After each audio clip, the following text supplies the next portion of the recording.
So what's good, everybody? Looks like your boy DJ BlessOne was correct. Now, what's good with all of you guys? It's your boy DJ BlessOne back with another banger on Ismokehiphop Live. Let's get straight to it.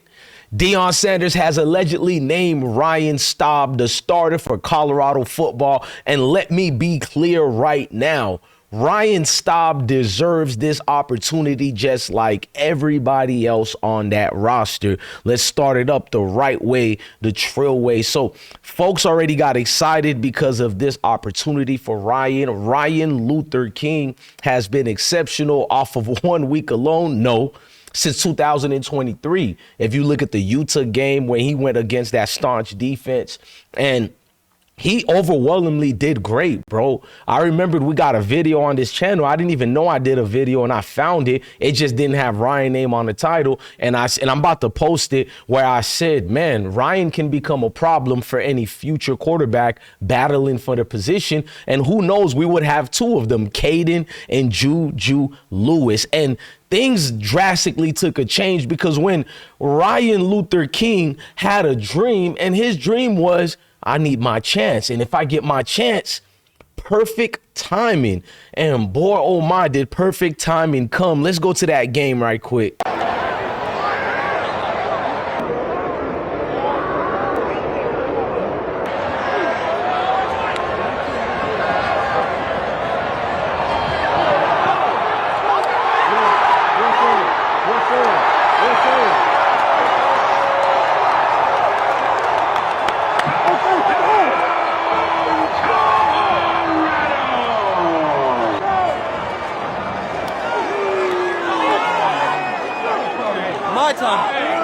My time. It's Ryan time. Ladies and gentlemen, I had a dream that one day Ryan Staub would take Colorado football to the mountaintop.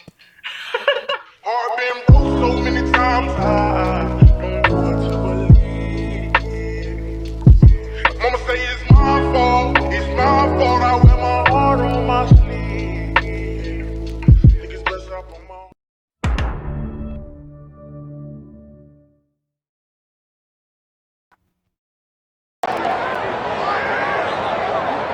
Now, family, this dream is turning into a reality. Like, listen to me. I like the underdog story. Matter of fact, I love the underdog story. That's the American story. That's your story, my story. That's Deion Sanders' story. And that's the story of so many guys out there in Boulder, Colorado, to get overlooked, to grind, to work your way up from the bottom until your name gets called. That's not just football. That's biblical. Yeah, I'm suited up and booted up for it today. That's biblical, ladies and gentlemen. That's scripture at the highest degree. I'm talking even Coach Prime felt it. Let's go to Coach Prime on what he had to say regarding the situation of naming his starter. You just saluted Staub for hanging with it when maybe he could have looked elsewhere. Mm-hmm. In this era of college football where you have the portal and you have NIL, does it change the way you manage and play quarterbacks, or do you just go straight on what you see at practice on the field? Well, I don't play on stars. I don't give a darn about a 4 or 5 or 6. You know, you're happy to attain those guys, but those guys ain't free. They cost, okay?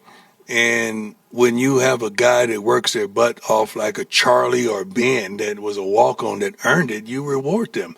Or Staub that worked his butt off and understand who we are, what we want from that position. He earned it. So you want to reward them with an opportunity. I think that strengthens your team. That strengthens who that you say that you are with the coaching staff. And other guys from around the country say, oh, my God, they played the guy that was on the third string quarterback, and guess what? He balled out so much the whole student section was chanting his name. Stop that. Like I said, you got to be kidding me. Stop that chanting your darn name back there. So that's a blessing for me because I really take a liking to those young men. Like I'm the guy, I cried when I saw the movie Rudy. I did. Okay, that's just who I am. I got that kind of heart. And those type of guys who didn't really get opportunities or what they should, Those have always been my guys when I played college football, when I played in the pros, and even in life now. So that means a lot to me, man, to see that kid stick around and get an opportunity when he could have easily dipped. Easily.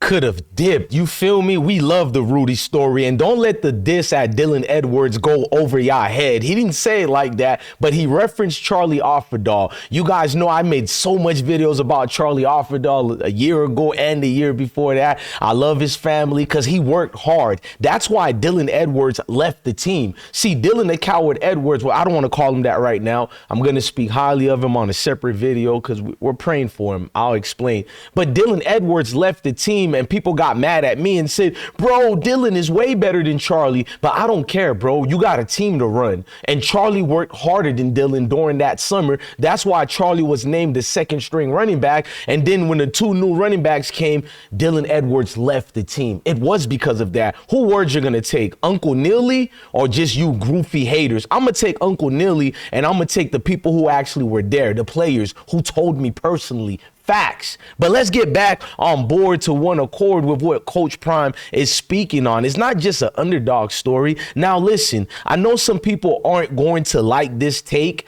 Kaidon Salter supporters came at me hard. Juju Lewis fans, too. And let me get this. Let me say this for the record if you want me to say it. I love Kaidon. I love Juju. I mean no malice when I champion Ryan Staub as the next man up. I respect their talent, their future, their journey. But college football is about one thing, ladies and gentlemen. Can you play or not on Saturdays? Nobody cares about how many stars you had in high school. We don't care about you trying to get prepared to play on Sundays. I don't even like the NFL anymore like I used to anyways. We love college football. Can you play or not on Saturdays? You feel me? That's what matters. Nobody cares about the star status from high school. Nobody cares if you were a 5-star or 4-star. When the ball gets kicked off, it's about performance, leadership, and poise. I love Cormani McClain. Me and him talked behind the scenes over a year ago. I love my young little brother, but that's what got him out of Colorado. Don't let that misconstrue you and think he's the one who left. Colorado got tired of Cormani McClain and his #1 ranking status because when you don't have that poise, you don't have that loyalty, you're wasting our time. And when you're looking at people talking about Juju and the future of redshirt, I don't even know if Coach Prime is really going to redshirt Juju, but this is what he feels about players who leave and players who redshirt. You got to understand it. I understand it, and I always want what's best for the kids. I really do. Like, that's their prerogative. But, it kind of puts us in a situation because now is there a question, are you redshirting for us or are you redshirting for you? And it should be NCAA rules and guidelines that if you choose that particular course, not that our guys are, we should be able to allow you to go. Because if a guy is redshirting for himself and he don't plan on being here, why would you want him here and he don't plan on being here? That's really not fair to him. It's not fair to his teammates. It's a lot of unfairness, like the gentleman who chose the red shirt, the quarterback. So is it right that he's still practicing or with the team? Like, what course of action is that? Does he? I don't know. Does he? You guys tell me. Does he still practice? So you just let him walk away. It should be something. It needs to be a rule NCAA-wise to, if that's your course of action, they should let them go and start their next journey with the whatever team that is that they've already. I agree in solitude and fortitude with Coach Prime. I agree 100%. So this is why I think he's mixing Juju in the right situation. But we got to do a separate video to talk about Juju possibly might be leaving if everything plays accordingly for Ryan Staub. Now, let's be real. Ryan Staub showed this past weekend. Well, he showed that this past weekend he played with confidence. I'm talking about confidence that was lacking in that locker room after Shedeur left. Let's just be real. Went into the second week and having issues and problems with a Delaware defense. That speaks volume of how trash Pat Schumer predictable bubble screen offense is. And for that reason, we have to look for a quarterback who's able to handle bad coaching. And Ryan could have clearly handled Pat Schumer's bad coaching. Now that's leadership. The team responded to Ryan. What more leadership than that do you want? Sometimes it's not about hype, it's about results. Now don't get me twisted. Juju Lewis has a bright future. He's young, he's talented, and he's going to shine whether it's in Boulder or somewhere else. But with a decision like this, I wouldn't be surprised if Juju starts looking at the transfer portal. Look, that's just the reality of today's game. And as far as Kaidon Salter, this is where professionalism comes in play.